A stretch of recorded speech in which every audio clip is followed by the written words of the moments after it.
Assalamualaikum warahmatullahi wabarakatuh. Waalaikumsalam.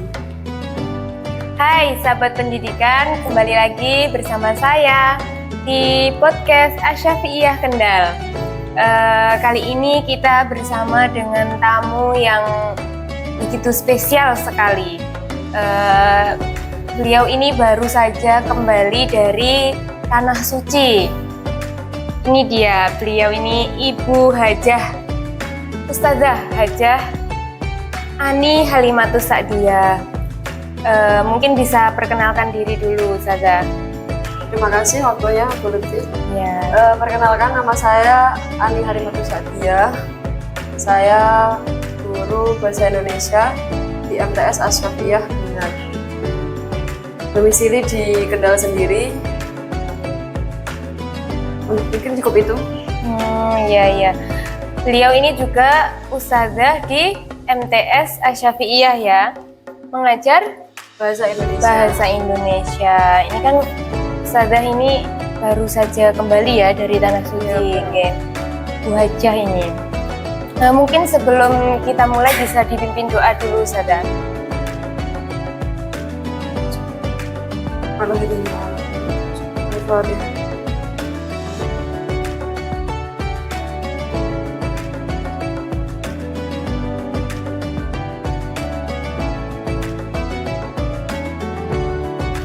Kali ini kita akan mengupas tuntas tentang mungkin dari pengalaman-pengalaman ustazah di sana ngapain aja gitu. Mungkin kan banyak sekali ilmu ya, mungkin yang mungkin bisa diterapkan oleh adik-adik ataupun pemirsa semuanya gitu. Pertama ini menurut ustazah nih, pengalaman yang paling berkesan itu apa di sana? Ketika di sana? Ketika haji ya. Ketika haji itu. Untuk pengalaman paling berkesan, sebenarnya semuanya berkesan. Tapi yang paling berkesan itu ketika puncak haji itu sendiri. Jadi haji itu kan 40 hari dari Indonesia estimasinya. Tapi rangkaiannya sendiri itu seminggu sudah cukup. Jadi mulai tanggal 8 Dzulhijjah sampai tanggal nanti Tasyrik. Dari Tasyrik itu sudah cukup. Sebenarnya sudah selesai gitu. Selesai. Sebelum itu kan ada yang namanya umroh dulu, umroh sunnah, umroh wajib, baru nanti tanggal 8 puncak haji berangkat ke Arafah. Karena kan yang membedakan antara umroh dan haji kan apa? Cukup Di Arafah saja. Karena al-hajju Arafah. Ketika puncak haji itu banyak kenangan, dimana kemarin itu yang paling berkesan ketika di Arafah. Semua orang di sana meminta ampun karena hari Arafah itu doanya tidak ada yang tertolak. Waktu Arafah sendiri mulai dari habis tergelincirnya matahari sampai terbenamnya matahari. Dan di Saudi itu perbedaan jam antara Saudi dan Indonesia itu terpaut 4 jam lebih duluan sini. Jadi kalau sana sudah wukuf, sini sudah hampir malam. Itu di Arafah semua orang berkumpul di Jabal Nur. Jabal Rahmah. Jabal Rahmah di sana. Tapi kalau untuk Indonesia sendiri tidak disarankan ke sana. Karena apa itu? Kurang tahu ya, Bu. Karena dari pemerintah itu mungkin karena jemaah haji Indonesia itu sepuh-sepuh yang pertama, yang kedua panasnya itu 45 ke atas 45 derajat dan jaraknya sekitar 3 kilo, jadi tidak disarankan. Jadi tidak ada sama sekali yang ke sana, atau mungkin ada yang ke sana cuma di bawah itu kan kayak gunung kecil. Kayak gunung kecil itu, maksudnya ada yang di bawah gitu, atau memang nggak ada sama sekali yang di ke Indonesia sana? mungkin ada yang muda-muda itu ada mungkin. Tapi kalau untuk yang sepuh-sepuh cukup di tenda saja. Dan kebanyakan orang luar yang naik ke Jabal Sama. Full padat kalau. Tapi nggak apa-apa ya berarti itu ya? Nggak apa-apa, cuma dari pemerintah sendiri tidak disarankan.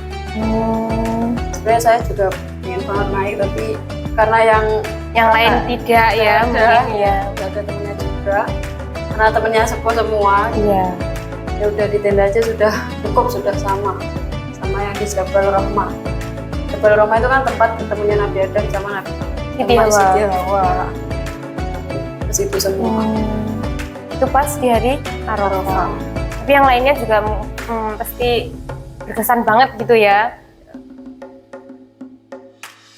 Juga setelah Arafah kan itu ada mabit ke Musdalifah, dimana kita tidur beratapkan mahit dan beralaskan tanah. Semuanya sama di sana, itu nggak ada pangkat, itu udah nggak apa itu, nggak ada berlaku. artinya lah, nggak ada Iya, artinya. tidak Mau berlaku. pejabat, mau beda kalau undangan ya, maksudnya yang pejabat desa, pejabat kabupaten, kalau haji reguler ya sama, pakai ihram semua putih-putih, nggak ada pangkat, lepas kayak miniatur padang mahsyar gitu. Itu di Musdalifah. Di Musdalifah kan ke Mina itu kita di tendanya yang agak lancip-lancip. Kalau di Arafah kan tenda besar yang isi 200, tapi kalau yang di Mina yang kecil-kecil tapi banyak. Itu di sana melempar jumrah selama 3 hari atau 4 hari lah. Akobah yang pertama tanggal 10, 11, 12, sampai 13 kalau ambil nafar sani.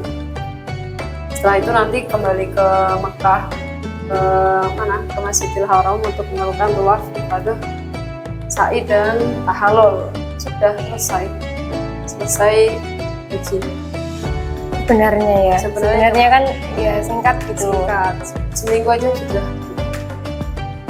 Tapi sampai 40 hari. 40 hari. Ya karena penerbangan itu kan dibatasi. Ada yang namanya kelompok terbang atau kloter. Indonesia dibagi menjadi berapa kloter ya? Sekitar 90-an. Sekian lah banyak. Itu dijadwalkan sesuai kloter tadi. Nggak bisa langsung berangkat Sekali semuanya. 221.000 jamaah haji Indonesia. Itu baru dari Indonesia Baru dari saja. Indonesia. Ya, karena paling banyak Indonesia kuotanya. Dilihat dari jumlah penduduk Muslim. Kuota haji itu diambil dari itu. Makanya Indonesia Karena jumlah penduduknya banyak ya. yang Muslim. Iya, yang Muslim banyak yang Muslim. Makanya diambil juga banyak gitu. Mungkin ada perbedaan sendiri nggak setelah haji sama sebelum haji dulu gitu? Beda dari segi apa nih? Dalam kehidupannya terutama Kalau untuk saya sendiri setelah haji itu lebih berat karena kita 40 hari tadi kan di training supaya ibadah juga rajin, sholat tepat waktu, jamaah, baca Quran juga. Intinya 40 hari itu dilatih kita itu hidup ya untuk beribadah gitu iya. ya. Setelahnya kan beda tempat, beda suasana kan, otomatis juga sulit untuk menjaga. Tantangannya itu sih setelah haji sendiri, menjaga pinter-pinter istiqomah gitu Iya. ya kayaknya. masjid. Padahal di sana itu jalan kaki Ke masjidnya? ya 800 meter 100 5 meter. waktu Setiap sholat dan itu semuanya ke masjid. ke masjid. Itu di Madinah. Kalau di Mekah itu kan pakai bis. Kalau pakai bis itu antrinya berangkatnya ke masjid biasanya 1 jam atau 2 jam sebelum sholat. Karena ya tadi kadang macet. Jauh juga. Ya 3 kilo nanti. Karena muter. Kalau nggak muter 2 kilo nanti. Dan itu tantangannya sekarang ya, harus bisa istiqomah Yang sulit dengan segala apa yang sudah dilakukan di sana gitu. di sana kan semua orang fokus ibadah. Orang asli sana itu kan mereka punya toko di dekat-dekat masjid itu, ketika adzan itu langsung ditutup atau ditinggal begitu saja, banyak langsung sholat, selesai sholat kembali lagi. Jadi hidup menunggu waktu sholat kalau di sana. Iya. Ya itu mungkin menjadi tantangan tersendiri ya. Ya. Karena mungkin juga lingkungannya itu kan berpengaruh. Mungkin di sana kan melihat, oh yang lain sudah pada berangkat, yang lain sudah cepet-cepet mau sholat, udah ada effort sendiri gitu loh mau beribadah itu. Mungkin kalau udah kembali lagi, ini kan udah lingkungannya sudah berbeda. Nanti mau lihat temennya kok masih ngapain, nggak segera sholat gitu, Semua mesti semangat Iya. ikut semangat juga. Kalau di sini kan ya biasa lah ya, ya itu. bisa. Banyak sekali berarti ya pengalamannya. Menarik juga. Pasti sangat berkesan gitu ya. Terkesan 40 hari. 40 hari itu rasanya masih kurang. Nah itu padahal sebenarnya Sebenarnya 1 minggu saja sudah cukup. Dan 40 hari sebenarnya lebih lama, dari lebih suka gitu ya. Jadi terasa masih kurang. Iya. Perasaannya gimana mau pas ketika mau meninggalkan sana gitu? Itu paling berat itu ketika tawaf wada. Hmm. Tawaf wada itu kan tawaf Perpisahan. perpisahan, pamit sama Baitullah. Jadi 1 hari sebelum ke Madinah itu tawaf wada bareng-bareng satu KPIA. Nah itu nggak ada yang nggak nangis. Baru melihat apa itu nggak bisa doa, nggak bisa apa-apa, nangis aja. Rasa gitu ya sebentar lagi udah nggak Ya di sini Allah, lagi. terakhir gitu. Iya. Itu semuanya nangis. Nggak ada. Bahkan ada yang menunda tawafnya mepet Madinah. Yang yang muda-muda itu scary-scary aja gitu. Tawaf dewe, nggak ikut KPIH, nggak apa-apa. Itu paling menyedihkan sih. Tapi boleh ya seperti itu. Boleh. Boleh. Tapi itu nanti misalkan tawafnya di akhir gitu. Berangkatnya ke Madinah juga tetap bareng-bareng apa Makan sendiri? kan dari KPIH dijadwal misal hari Rabu tawaf jam sekian, jam 8 misalkan. Setelah tawaf itu nggak boleh kembali pasir. Makanya yang muda-muda itu ambil hari itu, misal Rabu ya, Kamisnya misal ke Madinah. Kemarin kan setelah asar paginya baru tawaf. Oh. Ada yang seperti itu karena ya belum siap tadi. Berat. Terus hikmahnya nih apa nih dari perjalanan ibadah haji sendiri nih hikmah? Yang bisa Iya, yang bisa diambil lah pastinya dari mungkin bisa dipetik untuk kehidupan kita sehari-hari gitu. Jadi untuk hikmahnya sendiri, yang pertama yang bisa diambil itu pastinya sabar. Sabar. Mulai dari Indonesia sendiri, antrian haji semakin panjang. Ibu saya itu daftar tahun 2012 bulan Mei kalau nggak salah. 2012. Berapa tahun? 2025. Sekitar 12-13. Iya. Kalau daftar sekarang 2025 itu 30 tahun yang akan datang. Bisa 2050-an. Itu kalau sekarang. Karena yang daftar itu sekitar 5 juta. 5 juta orang. Itu harus sabar menunggu. Yang kedua, sabar di sana juga banyak karena satu dunia berkumpul jadi satu di satu tempat. Otomatis fasilitas kayak toilet dan sebagainya kan antri, itu kan pasti butuh yang namanya sabar. Itu pasti juga sabar dalam menahan dari, kan nggak boleh jidal, nggak boleh debat di sana itu. Kalau haji kan nggak boleh berbahasa buruk, nggak boleh batin aja. Kalau orang sini nggak boleh. Terus pokoknya menjaga dari itu butuh sabar juga, apalagi ketika akhir waktu.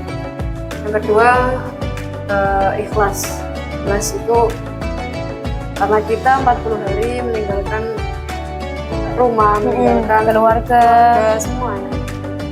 Yang pasti kalau waktu berangkat itu ya berat, tapi kalau sudah di sana ya sudah ya terbiasa gitu.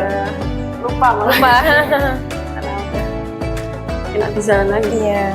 Nah, yang ketiga yang perlu dipersiapkan itu mungkin fisik, karena haji itu masalah fisik. Contoh kecil, ketika umroh dulu aja ya. Umroh itu kan ada yang namanya tawaf sama sa'i.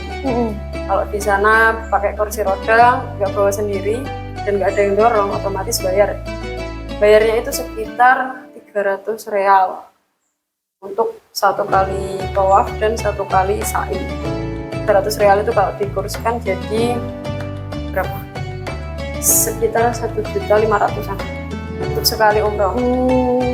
Tapi kalau haji itu lebih mahal karena ya musim haji yang lebih padat, sekitar 800 real untuk satu kali haji itu tadi, tawaf sama sa'i. 800 real dikali 4.500 berarti sekitar berapa itu? Sekitar 3 juta 3 lebih. juta lebih, hampir 4 juta untuk sekali tawaf. Sekali tawaf gitu ya. Itu kalau kemarin kan kalau saya 4 kali umroh, ya tinggal dikalikan aja berapa itu habisnya. Kalau fisiknya kurang sehat atau memang sudah lanjut usia. Tapi banyak dari KPIH itu menyarankan bahwa kursi roda sendiri. Nanti masalah yang dorong dari anak-anak muda, dari jemaah sendiri kan ada yang dibayar ya berapa lah bisa. Oh iya, mungkin ada. Lebih murah lah orang-orangnya sendiri. Kalau yang itu pakai jasa dorong itu berarti asli dari sana ya? Asli dari sana. Tapi itu juga banyak anak-anak muda sebenarnya. Anak muda sana kerja kayak magang gitu loh. Pakai itu harus ada izinnya. Pakai seragam juga. Pakai tasreh karena nggak bisa masuk masjid kalau nggak pakai tasreh. Tasreh itu apa? Tasreh itu kayak surat izin masuk Mekah. Masjid maksudnya, Masjidil Haram. Karena tahun ini sangat ketat. Kemarin itu saya ketemu tetangga saya sini itu, beliau kan kerja di Mekah sudah 10 tahunan lebih. Jadi Mau masuk ke Mekah aja antri 5 jam. Mau iya. masuk ke kota Mekah itu kan beliau dari Jeddah. Masuk kota Mekah, antri dicek tasreh tadi itu. Ada apa enggak, punya apa enggak gitu ya? Satu-satu. Itu jam 8 ketemunya, 8 malam ketemunya jam 2 malam. Berapa jam? Dicek jam 8. Lumayan ya, lumayan lama Sangat sekali. ketat. Makanya agak sepi kemarin. Sebelum puncaknya. Tapi kalau setelah dari Tasrek sudah nggak ada polisi. Mas, pedagang pun ikut jualan. Sebenarnya kan ilegal ya, pedagang di depan masjid itu kan banyak pedagang. Iya. Bukan kaki lima, Iya, apa ya? misalkan kalau di Indonesia mungkin Iya, bisa dikatakan itulah. seperti itu ya. Dagang Kalau ada kaki polisi lima. langsung bubar semua. Kalau misal mau komunikasi gitu gimana? Komunikasi. Misalkan banyak dari orang asing gitu. Ya sering ya, setiap waktu sholat mungkin. Setiap sholat itu pasti sampingnya ada orang India. Iya, ketemu orang-orang ya itu Pakai gimana? bahasa apa ya? Kadang isyarat, kadang pakai bahasa Inggris yang dasar itu.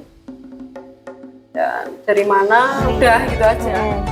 Dari India, dari banyak. Dan di masjid itu pasti ada yang apa? Memberi halal-halalan itu loh, makanan, minuman iya. itu semua baik ya. Tapi ada beberapa yang kemarin ketika taksi jemaah haji Indonesia dicopet. Taksi terus sendirian di dalam taksi itu ada. Jadi di Tanah Suci pun juga banyak kasus-kasus seperti itu. Juga modus ini mencium hajar aswad itu ada yang modus. Nanti tak kasih jalan nyium hajar aswad. Setelah bisa nyium nanti dimintai bayar, mintai uang. Dan itu lumayan, sekitar 1 juta ada ya. Wow, Modus-modus seperti itu banyak sebenarnya. ternyata ya. Jadi ya kita harus selain husnudzon tapi harus waspada itu loh. Ada juga di sana. Pengemis juga banyak. Pengemis itu di Harus depan. pinter-pinter itu kalau nggak Iya. mesti aduh. Anak sana itu ya ada sih yang misal kita makan ya, makan jajan atau makan snack. Ada yang ngambil itu ketika masih makan itu ada saja. Ya di tempat seperti itu pun kita harus waspada itu. Jangan yang ninggalin barang tapi tetap waspada. Ada hal lucu gitu nggak? Yang apa ya yang paling Yang paling lucu ya, Iya. lucu itu sih ketika pernah setelah sholat isya itu di depan masjid kan ada yang jualan apa ya gamis, tapi cuma di hanger di Iya, di kayak Pegang diobel-obel ya. iya itu. terus milih kan, milih tak bawa 5 apa berapa, terus ada polisi, pedagangnya tuh lari dan bajunya masih saya pegang gitu. Akhirnya tak kejar itu pedagang itu, bingung pakai bahasa apa, nyelok mas ya nggak paham kan. Iya. Itu sih yang paling Mau ngejar mau bilang apa, orangnya juga nggak paham, tapi orangnya juga udah bingung lari-lari karena barangnya masih sama bawa, karena emang takut kena polisi dendanya banyak. Oh iya, banyak sekali ya. Mungkin hikmahnya nih dari perjalanan haji tadi itu kalau misalkan dikaitkan dengan pendidikan, saya sendiri kan juga ngajar gitu, misalkan kalau dikaitkan dengan pendidikan terutama untuk santri-santri ini kan yang di sini kan juga masih menuntut ilmu gitu, mungkin juga buat adik-adik yang di rumah. Mungkin untuk kaitannya dengan pendidikan, saya sarankan untuk mempelajari dasar-dasar ilmu tentang haji, syarat-syaratnya, syarat wajibnya, kemudian rukun-rukunnya, wajib hajinya, dam-damnya juga. Mungkin dipelajari lebih dalam. Kan di sini juga di kelas 8 itu ada kita kan juga ngaji kitab Fathul Qorib itu kan juga dijelaskan di dalam kitab tersebut. Nanti ada rukun haji, syaratnya juga, dam yang harus dibayarkan, dan hal-hal yang dilarang juga pasti ada. Ya semangat aja dalam ngaji kitabnya. Nah itu kan juga belajar yang tadi ya, iya. kan ada sabar itu tadi. Dan alhamdulillah di sini juga sudah difasilitasi itu dengan ngaji kitab tadi. Ya sudah, insya Allah Cukup gitu ya terpenuhi. Nanti juga nanti dari KPH ada manasik.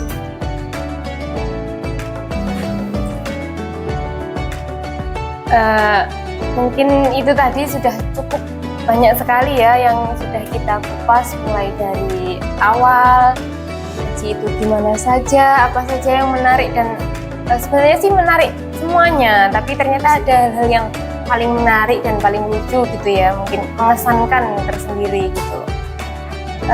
Dan tidak terasa ini waktunya sudah cukup lama sekali kita berbincang-bincang, Ge.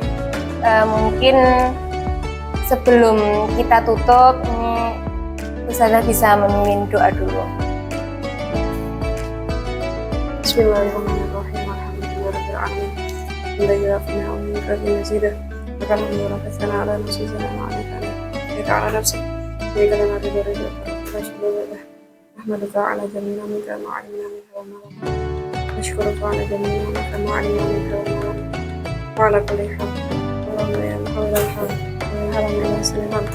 اللهم إنا نسألك سلامة الدين وعافية في جسدنا وزينة في العلم وبركة في الرزق ودخلا قبل الموت وموتا عند الموت ومغفرة لك الموت ومهون علينا في سكرة الموت ونجدا لنا وأخرنا في السبع ربنا لا تزغ قلوبنا بعد إذ هديتنا وهب لنا من رحمة إنك أنت الوهاب اللهم اجعلنا ذريتنا وطلبنا وطلبنا من العلم وأهل الخير لا تجعلنا إلى من شر الخير ربنا آتنا في الدنيا حسنة وفي الآخرة حسنة وقنا عذاب النار سبحان ربك رب العزة عما يصفون وسلام على المرسلين والحمد لله رب العالمين. Mungkin dari podcast kita pada hari ini kan banyak sekali yang bisa diambil. Salah satunya mungkin kita itu harus berlatih untuk sabar, kemudian ikhlas, terus semangat belajar gitu ya Ustazah. Mungkin juga buat adik-adik semuanya yang masih menuntut ilmu, jangan lupa untuk tetap semangat belajarnya.